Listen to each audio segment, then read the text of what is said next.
Hello, beautiful homemakers. I found this old book on my bookshelf that belonged to my husband's grandmother. It's called An Old Sweetheart of Mine by James Whitcomb Riley, with the most beautiful illustrations by Howard Chandler Christy, some of which I'll be able to share in this video. Some of the illustrations are in red ink and they are too light to come across well in the video, so I've omitted those. The copyright is 1888. My version is from 1902 by the Bow and Merrill Company, press of Braunworth and Company, Bookbinders and Printers, Brooklyn, New York. Inscribed by the author to George C. Hitt, the beginning of whose steadfast friendship was marked by the first publication of these verses, which now, expanded by writer, honored by publisher, and masterfully graced by artist, seem to be a worthier symbol of the author's grateful and affectionate regard for his earliest friend. I really think you're going to enjoy this book. It starts with a poem, "The ordered intermingling of the real and the dream, the mill above the river and the mist above the stream, the life of ceaseless labor, brave with song and cheery call, the radiant skies of evening with its rainbow over us all." All right, it's called An Old Sweetheart of Mine. An old sweetheart of mine, is this her presence here with me, or but a vain creation of a lover's memory?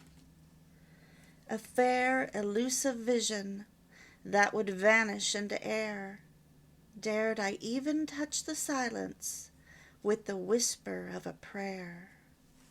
Nay, let me then believe in all the blended false and true, the semblance of the old love and the substance of the new, the then of changeless sunny days, the now of shower and shine, but love forever smiling as that old sweetheart of mine.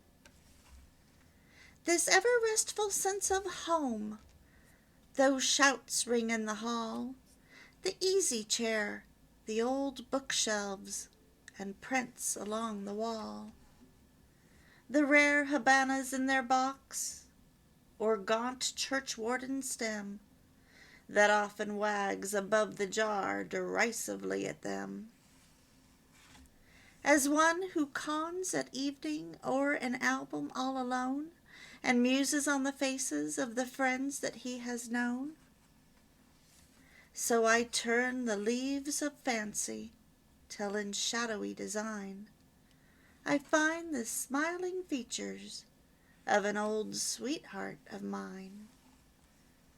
The lamplight seems to glimmer with a flicker of surprise as I turn it low to rest me of the dazzle in my eyes, and light my pipe in silence, save a sigh that seems to yoke its fate with my tobacco and to vanish with the smoke. 'Tis a fragrant retrospection, for the loving thoughts that start into being are like perfume from the blossom of the heart. And to dream the old dreams over is a luxury divine, when my truant fancies wander with that old sweetheart of mine. Though I hear beneath my study, like a fluttering of wings, the voices of my children and the mother as she sings, I feel no twinge of conscience to deny me any theme, when care has cast her anchor in the harbor of a dream. In fact, to speak in earnest, I believe it adds a charm to spice the good a trifle with a little dust of harm, for I find an extra flavor in memory's mellow wine that makes me drink the deeper to that old sweetheart of mine. O childhood days enchanted, O the magic of the spring, with all green boughs to blossom white, and all bluebirds to sing, when all the air to toss and quaff made life a jubilee, and changed the children's shout and laugh to shrieks of ecstasy. With eyes half closed in clouds that ooze from lips that taste as well, the peppermint and cinnamon, I hear the old school bell. And from recess romp in again from Blackman's broken line, to smile behind my lesson at that old sweetheart of mine. A face of lily beauty, with a form of airy grace, floats out of my tobacco as the genie from the vase, and I thrill beneath the glances of a pair of azure eyes, as glowing as the summer and as tender as the skies. I can see the pink sunbonnet and the little checkered dress she wore when first I kissed her, and she answered the caress with the written declaration that as surely as the vine grew round the stump she loved me, that old sweetheart of mine. Again I make her presents in a really helpless way, the big Rhode Island greening. I was hungry too that day, but I follow her from spelling with her hand behind her so, and I slip the apple in it, and the teacher doesn't know. I gave my treasures to her all, my pencil blue and red, and if little girls played marbles, mine should all be hers instead. But she gave me her photograph and printed ever thine across the back in blue and red, that old sweetheart of mine.